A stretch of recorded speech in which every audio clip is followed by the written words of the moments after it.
Hello दोस्तों, कैसे हैं आप सब लोग। मेरा नाम अभिषेक और आपका स्वागत है आपके चैनल जीएस मार्ग पर।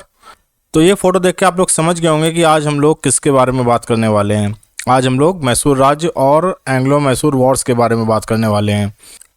क्या आप लोग बता सकते हैं कि किस बिल्डिंग की फ़ोटो है। ये एक्चुअली है मैसूर पैलेस। बहुत ही शानदार पैलेस है और रात के टाइम में जब इसमें सारी लाइट्स जलती हैं तो बहुत शानदार लगता है। कभी जाइएगा ज़रूर। ठीक है, हम लोग अपने टॉपिक पे आगे बढ़ते हैं। तो आज जैसा हमने बताया कि आज का हमारा टॉपिक है मैसूर राज्य। तो हम लोग पहले देखेंगे कि विजयनगर साम्राज्य के पतन के बाद मैसूर राज्य का क्या हुआ, उसका कौन शासक था, हैदर अली का उदय कैसे हुआ, टीपू सुल्तान कौन था, फिर 4 एंग्लो मैसूर वॉर हुए हैं, कब हुए हैं, उनका रीज़न क्या था, उनका रिजल्ट क्या रहा। ठीक है, तो ये सब हम लोग आगे देखेंगे। तो हम लोग स्टार्ट करते हैं आज का टॉपिक। तो हमारा टॉपिक स्टार्ट होता है तलिकोटा के युद्ध से। देखो, 1565 के पहले साउथ में, दक्षिण भारत में एक बहुत शानदार एम्पायर था, बहुत शानदार राज्य था, विजयनगर एम्पायर। तो विजयनगर एम्पायर का जो सेनापति था, लास्ट सेनापति राम राय, और दक्षिण की 4 सल्तनत बीजापुर, अहमदनगर, गोलकुंडा और बीदर, इनके बीच में 23 जनवरी 1565 को तलिकोटा में एक भीषण लड़ाई हुई। तलिकोटा कहाँ है? कर्नाटक में, उत्तरी कर्नाटक में है। ठीक है, तो ये सब 4 राज्य आपस में मिल गए थे। तो विजयनगर साम्राज्य और इन 4 राज्यों के बीच में आपस में लड़ाई हुई और इसका रिजल्ट ये रहा कि विजयनगर साम्राज्य की हार हुई, भारी नुकसान हुआ और अल्टीमेटली विजयनगर साम्राज्य का पतन हो गया। ठीक है। तो तलिकोटा का युद्ध एक काफ़ी इम्पोर्टेंट युद्ध है। आपको इसकी डेट याद रखनी है, किस किस के बीच में हुआ था ये याद रखना है। ये पूछा जाता कि कौन से राज्य शामिल थे इसमें या कौन सा राज्य शामिल नहीं था। तो आपको 4 राज्य याद रखने हैं, बीजापुर, अहमदनगर, गोलकुंडा और बीदर। ठीक है। और विजयनगर साम्राज्य का सेनापति कौन था? राम राय। ओके। तो अब जब विजयनगर साम्राज्य का पतन हो गया तो ये कई छोटी छोटी रियासतों में बट गया था। तो उसमें एक रियासत थी मैसूर राज्य की। तो मैसूर राज्य पे फिर किसका शासन हुआ? वाडियार राजवंश। तो वाडियार राजवंश का एक शासक था कृष्ण वाडियार। ठीक है, उनके 2 सेनापति थे, नंदराज और देवराज। देखो, जो कृष्ण वाडियार था ये एक नाम मात्र का शासक था, अयोग्य शासक था, इसको शासन करना नहीं आता था। और एक्चुअल में जो शासन करते थे इसके 2 सेनापति, नंदराज और देवराज, ये दोनों शासन करते थे। सेनापति को वहाँ क्या कहते थे? दलवई। क्या कहते थे? दलवई। तो नंदराज और देवराज ये 2 मेन थे। फिर नंदराज की सेना में एक साधारण सैनिक शामिल हुआ, हैदर अली, और धीरे धीरे अपनी योग्यता के दम पर ये आगे बढ़ता गया। ये भी काफ़ी महत्वाकांक्षी हो गया और अल्टीमेटली बाद में इसने क्या किया कि नंदराज की ही हत्या कर दी और मैसूर का शासक बन गया। ठीक है, तो यहाँ से फिर हैदर अली का उदय होता है। अब हम हैदर अली के बारे में कुछ बातें पढ़ेंगे, लेकिन उसके पहले हम लोग देखते हैं कि उस समय मैसूर राज्य था कैसा। देखो, मान लो कि हमारा साउथ इंडिया है। ठीक है, ये हमारा उस समय का मैसूर राज्य था। मैसूर एक्चुअल में जो आज का कर्नाटक है ना, वो समझ लो कि पहले मैसूर राज्य के नाम से जाना जाता था। ठीक है, फिर ऊपर कौन बैठे थे? ये थे मराठा बैठे थे। इस साइड कौन बैठे थे? निज़ाम बैठे थे। ठीक है, और अंग्रेज जो थे, ये जो हमारा कोस्ट लाइन थी, ठीक है, जो समुद्र के तट थे, जो पोर्ट्स थे, उन पे अधिकार करना चाहते थे। क्यों? क्योंकि इनका व्यापार और जो भी गोला बारूद, रसद और जितने भी व्यापारिक चीज़ें थी ये पोर्ट्स के थ्रू इजीली कर सकते थे, बंदरगाहों के थ्रू इजीली कर सकते थे। तो वो बंदरगाहों पे कब्जा करना चाहते थे। ठीक है, ये समझ लो आपका मैसूर है। उत्तर पश्चिम में आपके मराठा हैं, पूर्व में निज़ाम है और पश्चिम में कौन है? ये समझ लो कि अंग्रेज़ बैठे हुए हैं।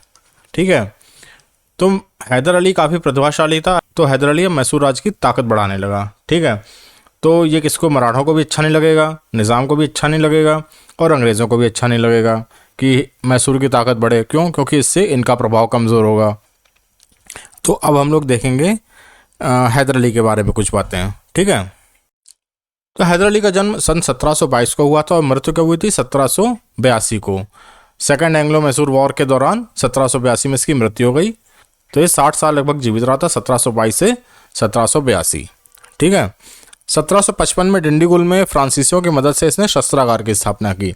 एक्चुअल में इसने अपनी सेना को काफ़ी आधुनिक बनाया था और इसके लिए फ्रांसीसियों की मदद कंटिन्यूसली लेता था, लगातार लेता था। और इसीलिए इसने 1755 में डिंडीगुल में शस्त्रागार की स्थापना की फ्रांसीसियों की मदद से। फिर 1760 में इसने अपने को मैसूर का शासक डिक्लेयर कर दिया। ओके, फिर हैदर अली के बारे में इतनी ही चीज़ें हैं। उसके बाद 1782 में सेकेंड एंग्लो मैसूर वॉर के बाद जब इसकी मृत्यु हो गई तो उसका पुत्र टीपू सुल्तान गद्दी पर बैठा और इसने उस युद्ध को कंटिन्यू किया। ठीक है, और 1799 में ये चौथे जो फोर्थ एंग्लो मैसूर वॉर था उसमें उसकी मृत्यु हो गई थी। हैदर अली की मृत्यु सेकेंड एंग्लो मैसूर वॉर, द्वितीय एंग्लो मैसूर वॉर में हुई थी, और टीपू सुल्तान की मृत्यु 1799 में फोर्थ चौथे एंग्लो मैसूर युद्ध के दौरान हुई थी। ठीक है, 1787 में टीपू सुल्तान ने अपने को मैसूर का बादशाह घोषित कर दिया था। अभी तक ये शासक के रिप्रेजेंटेटिव के रूप में काम करते थे। एक्चुअल में शासन इन्हीं के पास था, लेकिन फॉर्मली मीन्स औपचारिक रूप से ये शासक नहीं थे। तो इसने 1787 में अपने को औपचारिक रूप से बादशाह घोषित कर दिया था। और इसके बारे में एक और चीज़ है कि फ्रेंच क्रांति से बहुत प्रभावित था। तो जो फ्रांसीसी सैनिक इसके यहाँ रहते थे उन्होंने श्रीरंगपट्टनम में जैकोबिन क्लब की स्थापना की और ये उसका मेंबर था। फिर इसकी राजधानी क्या थी? श्रीरंगपट्टनम। वहाँ इसने ट्री ऑफ लिबर्टी स्वतंत्रता का वृक्ष लगाया था। ठीक है, और एक और पॉइंट है कि इसने कई और कंट्रीज़ में कई और देशों में अपने दूतावास खोले थे। ये क्वेश्चन भी आता है, इसमें लिखा नहीं है, आप लोग नोट कर लीजिएगा कि इसने कई और कंट्रीज़ में अपने दूतावास भी खोले थे। तो क्वेश्चन आता है कि किस शासक ने दूसरे देशों में अपने दूतावास स्थापित किए थे? तो टीपू सुल्तान ने तो अपने दूतावास अलग अलग देशों में स्थापित किए थे। ठीक है, अब हम लोग एंग्लो मैसूर वॉर मीन्स आंग्ल मैसूर युद्ध के बारे में देखेंगे। तो ये देखिए, यहाँ हमने इसके वर्ष और संधि लिखी है। देखो, किसी भी युद्ध को याद करने का सबसे अच्छा तरीका है कि पहले उसके ईयर वर्ष याद कर लो और उसकी संधि। ठीक है, कोई युद्ध खत्म होता है तो जनरली कोई ना कोई ट्रीटी, कोई ना कोई संधि होती ज़रूर है। ओके, तो जैसे इसमें हम लोग देखेंगे कि पहला आंग्ल मैसूर युद्ध 1767 से 69, दूसरा 80 से 84, तीसरा 90 से 92, चौथा 99। ठीक है, तो ऐसे याद करेंगे 67 से 69, 80 84, 90 92, 99। 67 69, 80 84, 90 92, 99। ओके, तो और इसकी जो संधि हुई थी पहले फर्स्ट एंग्लो मैसूर वॉर की जो संधि हुई थी मद्रास की संधि थी। फिर second Anglo Mysore war Mangalore की संधि से ख़त्म हुआ था। तीसरा जो एंग्लो मैसूर वॉर ख़त्म हुआ था वो श्रीरंगपट्टनम की संधि से ख़त्म हुआ था। और फोर्थ एंग्लो मैसूर वॉर किसी संधि से ख़त्म नहीं हुआ था। क्यों? क्योंकि इसमें टीपू सुल्तान खुद ही मर गया था, मैसूर राज्य ख़त्म हो गया था। ओके, तब हम लोग देखेंगे कि इसके कारण क्या थे। तो अब देखो, फर्स्ट जो एंग्लो मैसूर वॉर था उसका रीज़न यही था कि जो मैसूर राज्य था उसकी शक्ति लगातार बढ़ रही थी। हैदर अली अपनी प्रतिभा से मैसूर राज्य की शक्ति लगातार बढ़ा रहा था। तो उसके दुश्मन कौन हो गए? मैंने बताया था पहले कि ये मराठा, निज़ाम और अंग्रेज़ तीनों उसके अगेंस्ट में हो गए। ठीक है, वो नहीं चाहते थे कि अपनी शक्ति बढ़ाए, तो उन्होंने मिलकर इस पर आक्रमण कर दिया। तो शुरू में तो देखो अंग्रेज़, निज़ाम और मराठा एक तरफ थे। अच्छा, हैदर अली बहुत कूटनीतिक व्यक्ति भी था। ठीक है, वो उसकी सैन्य शक्ति तो अच्छी थी ही, लेकिन वो दिमाग से भी काम लेता था। तो उसने देखा कि तीनों के साथ लड़ना पॉसिबल नहीं है, तो उसने निज़ाम और मराठा को अपनी तरफ मिला लिया और उनसे ट्रीटी की कि अंग्रेज़ों से मैं जितनी भी ज़मीन जीतूँगा उसका कुछ पार्ट निज़ाम और मराठा दोनों को दे दूँगा। तो निज़ाम और मराठा अंग्रेज़ों की तरफ से हट गए थे, तो अब बचे केवल अंग्रेज़। फिर हैदर अली ने मद्रास पर हमला कर दिया, अनएक्सपेक्टेडली हमला किया था। अंग्रेज़ों को कोई आभास ही नहीं था कि ऐसा भी हो सकता है। हैदर अली ने मद्रास पर हमला कर दिया और अंग्रेज़ों को बहुत बुरी तरह से हराया था। ठीक है, बहुत अपमानजनक संधि हुई थी मद्रास की, इसमें हैदर अली जीत गया था। इस टाइम में कोई गवर्नर जनरल था नहीं। ओके, रॉबर्ट क्लाइव था, बट वो गवर्नर जनरल नहीं था। तो संधि क्या हुई थी कि दोनों पक्षों ने एक दूसरे के जीते हुए प्रदेश वापस कर दिए थे और अंग्रेज़ों ने आश्वासन दिया था कि अगली बार कभी भी कोई भी हैदर अली या मैसूर पर हमला करता है तो अंग्रेज़ हैदर अली का साथ देंगे। ठीक है, तो ये था हमारा प्रथम आंग्ल मैसूर युद्ध, फर्स्ट एंग्लो मैसूर वॉर। ठीक है, 67 से 69 मद्रास की संधि। इसका रीज़न क्या था कि मैसूर की बढ़ती हुई शक्ति। इसमें जीता कौन था? हैदर अली जीत गया था। फिर 1780 से 84 में सेकंड एंग्लो मैसूर वॉर हुआ था। कब हुआ था? 1780 से 84 में। तो ये हुआ क्यों था? इसका रीज़न ये था, देखो फर्स्ट मैसूर वॉर में ये ट्रीटी हुई थी कि मैसूर पर जब भी कोई हमला करेगा तो अंग्रेज़ उसका साथ देंगे। लेकिन अंग्रेज़ों ने वो मद्रास की संधि का विश्वासघात किया, वो साथ नहीं दिया। और हैदर अली ने क्या किया था, कई पोर्ट्स जो थे वो फ्रांस को सौंप दिए थे, जैसे माहे बंदर का था फ्रांस को सौंप दिया था। वो अपनी सप्लाई के लिए, अपने ट्रेनिंग के लिए, सोल्जर्स की ट्रेनिंग के लिए या बाकी सप्लाईज़ के लिए भी फ्रांस पे ज़्यादा निर्भर हो गए थे। तो ये चीज़ें अंग्रेज़ों को पसंद नहीं थी, क्योंकि उनका ट्रेड हर्ट हो रहा था, उनका ट्रेड का नुकसान हो रहा था, व्यापार का नुकसान हो रहा था। ठीक है, तो इसलिए अंग्रेज़ों और हैदर अली के बीच में सेकेंड एंग्लो मैसूर युद्ध स्टार्ट हुआ। फिर ये इसमें कई सारे बैटल हुए थे। इसमें एक ये पोर्टो नोवो का बैटल जो था, पोर्टो नोवो का युद्ध, ये काफ़ी फेमस है, 1782 में हुआ था। इसमें हैदर अली की मृत्यु बीमारी से हो गई थी। ठीक है, घायल हो गया था और बीमारी से भी इसकी मृत्यु हो गई थी। इसमें कोई जीता नहीं था, ये युद्ध अनिर्णायक रहा था। और इस टाइम जो गवर्नर जनरल था वॉरेन हेस्टिंग्स था। देखो ये सारे पॉइंट आपको याद होने चाहिए, सारे पॉइंट से एग्जाम में क्वेश्चंस आए हुए हैं। ठीक है, फिर तीसरा एंग्लो मैसूर वॉर कब हुआ था, 1790 से 92 के बीच में। देखो यहाँ जब सेकेंड एंग्लो मैसूर वॉर में 1782 में हैदर अली की मृत्यु हुई, तो उसका जो पुत्र था टीपू सुल्तान, उसने कमान अपने हाथ में ले ली थी और 2 साल वो लगातार अंग्रेज़ों से युद्ध करता रहा। फिर 1784 में मैंगलोर की संधि से ये युद्ध खत्म हुआ, इसमें कोई भी जीता नहीं था। ठीक है, फिर तीसरा एंग्लो मैसूर वॉर जो कब हुआ था, 1790 से 92 के बीच में। ये किस संधि से खत्म हुआ, श्रीरंगपट्टनम की संधि से। इसमें क्या हुआ था कि टीपू सुल्तान ने त्रावणकोर पर हमला कर दिया था और त्रावणकोर का पक्ष अंग्रेज़ों ने ले लिया और अंग्रेज़ों ने टीपू सुल्तान पर हमला कर दिया। इसमें टीपू सुल्तान की हार हुई थी।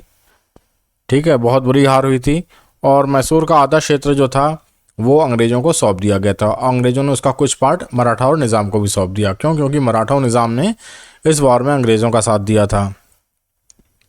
फिर कुछ और इम्पॉर्टेंट जगह थी, जैसे मालाबार है, डंडीगुल है, कुर्ग है, ये सब भी मैसूर को ब्रिटिशर्स को सौंपना पड़ा था। फिर 3 करोड़ रुपए का भारी युद्ध हर्जाना देना पड़ा था। बहुत बड़ी रकम हुआ करती थी उस टाइम। तो ये रकम दी कैसे थी कि इसकी आधी रकम तो तुरंत दे दी थी, लेकिन आधी रकम किश्तों में दी थी, क्योंकि उस समय मैसूर के पास इतना पैसा ही नहीं था। ठीक है, फिर गारंटी के रूप में टीपू सुल्तान के 2 बेटों को अंग्रेज़ों ने बंधक बना लिया था। ओके, तो ये था हमारा तीसरा एंग्लो मैसूर युद्ध, 1790 से 92, श्रीरंगपट्टनम की संधि से खत्म हुआ था और इसमें अंग्रेज जीते थे। इस समय गवर्नर जनरल कौन था, लॉर्ड कॉर्नवालिस। ओके, फिर चौथा एंग्लो मैसूर युद्ध, ये कब हुआ था, 1799 में। इसका रीज़न देखो, इसमें अंग्रेज बहाना ढूंढ रहे थे, मैसूर की शक्ति बहुत कमज़ोर हो गई थी। अंग्रेज कुछ ना कुछ बहाना ढूंढ रहे थे मैसूर को हथियाने का। उन्होंने टीपू सुल्तान को सहायक संधि देने का प्रस्ताव किया, टीपू सुल्तान ने सीधे मना कर दिया। ठीक है, वो सहायक संधि के पक्ष में नहीं था और टीपू सुल्तान की फ्रांसीसियों से नज़दीकी बढ़ रही थी। ओके, ये नेपोलियन के भी संपर्क में था, तो अंग्रेज इससे भी डर रहे थे कि नेपोलियन को ये इनवाइट कर सकता है भारत पर हमला करने के लिए। ठीक है, और उस समय नेपोलियन का खौफ कुछ ज़्यादा ही था। फिर इसमें क्या हुआ था, इसमें अंग्रेज जीत गए थे और टीपू सुल्तान की अंग्रेज़ों से लड़ते हुए श्रीरंगपट्टनम में मृत्यु हो गई थी। ठीक है, उस समय गवर्नर जनरल कौन था, वेलेज़ अली। फिर क्या हुआ, इस लड़ाई के बाद में जो मैसूर का जो शासन था, मैसूर का काफ़ी भाग तो अंग्रेज़ों ने अपने क्षेत्र में मिला लिया था और थोड़ा सा पार्ट वाडियार राजवंश के एक सदस्य को दे दिया गया था। स्टार्टिंग में जो हैदर अली के पहले वाडियार राजवंश था, उसी के एक सदस्य को दे दिया गया था। ठीक है, तो एक बार हम फिर से रिवाइज कर लेंगे एंग्लो मैसूर युद्ध के बारे में। फर्स्ट युद्ध 1767 से 69, मद्रास की संधि, हैदर अली जीत गया था। सेकेंड 1780 से 84, मैंगलोर की संधि, कोई नहीं जीता था। इसमें पोर्टो नोवो का युद्ध हुआ था 1782 में, हैदर अली की मृत्यु हो गई थी। फिर थर्ड वॉर 1790 से 92, श्रीरंगपट्टनम की संधि हुई थी, इसमें भी अंग्रेज जीत गए थे। फिर फोर्थ वॉर 1799, इसमें अंग्रेज जीते और टीपू सुल्तान मारा गया था। तो ये टॉपिक हमारा आज कंप्लीट होता है। इसको आप 2-3 बार रिवाइज कर लीजिएगा, आपके सारे क्वेश्चन यहीं से आएंगे। ओके, अगर आपको लेक्चर अच्छा लगा हो तो आप प्लीज़ इसको लाइक कर दीजिए, अपने दोस्तों को शेयर कर दीजिए और चैनल को सब्सक्राइब कर लीजिए, जिससे कि आपको लेटेस्ट वीडियो और अपडेट मिलता रहे। Thank you.